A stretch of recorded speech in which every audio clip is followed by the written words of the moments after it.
नमस्ते, मैं हूँ शिक्षा और आप सभी का स्वागत है मेरे चैनल लॉ विद शिक्षा में।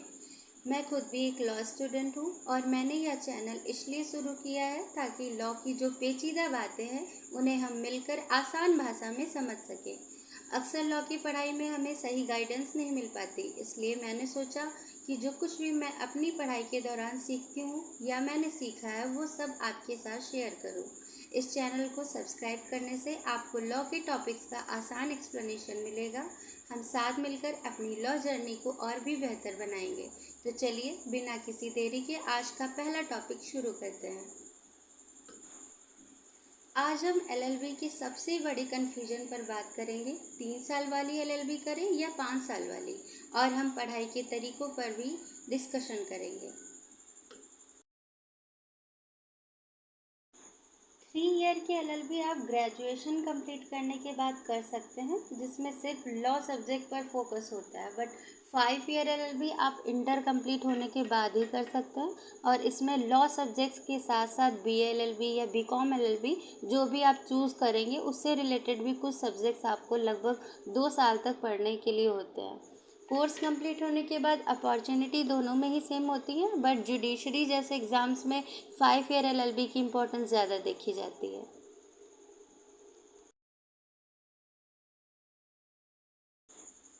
बहुत से लोगों के मन में ये क्वेश्चन आता होगा कि एलएलबी करने का सही टाइम क्या होता है। तो एलएलबी करने के लिए ये इम्पोर्टेंट नहीं है कि आपने पहले से लॉ सब्जेक्ट्स की तैयारी करके रखी हो।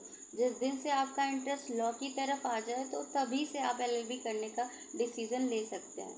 जिन लोगों को कम्युनिकेशन करने में कुछ प्रॉब्लम होती है तो उनके लिए लिटिगेशन के अलावा भी कई ऑप्शन होते हैं, बट अगर आपको लिटिगेशन करना है तो आपकी कम्युनिकेशन स्किल अच्छी होनी चाहिए।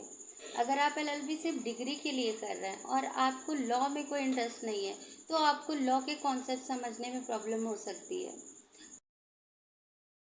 लॉ की पढ़ाई को सिर्फ एग्ज़ाम में पास होने के लिए रट्टा मार कर ना करें, बल्कि टॉपिक्स को अपनी लाइफ में एग्जाम्पल की तरह अप्लाई करके समझने की कोशिश करें। अपने क्लासमेट्स के साथ ग्रुप डिस्कशन करें, इससे आपका नॉलेज और कॉन्फिडेंस दोनों बढ़ेगा। जब आप एग्जाम्पल्स को रियल लाइफ से कनेक्ट करेंगे और दूसरों के साथ डिस्कशन करेंगे तो डिफ़िकल्ट टर्म्स भी आपको हमेशा के लिए याद हो जाएंगे।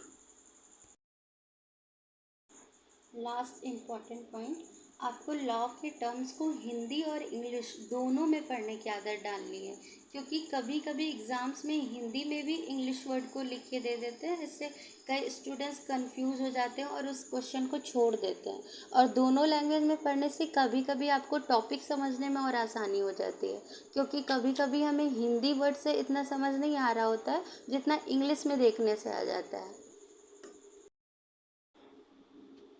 मैं आपके सभी लॉ सब्जेक्ट्स को आसानी से समझने के लिए वीडियो बनाती रहूँगी, जिसकी स्टार्टिंग मैं फर्स्ट सेमेस्टर से करूँगी। फिर टाइम टू टाइम मैं सारे सब्जेक्ट्स को कवर करने की कोशिश करूँगी। तो अपकमिंग वीडियोस के लिए चैनल को सब्सक्राइब कर लें, और वीडियो अच्छा लगा हो तो लाइक कर दें। और आप कौन सा कोर्स कर रहे हैं या करना चाहते हैं कमेंट में ज़रूर बताएं।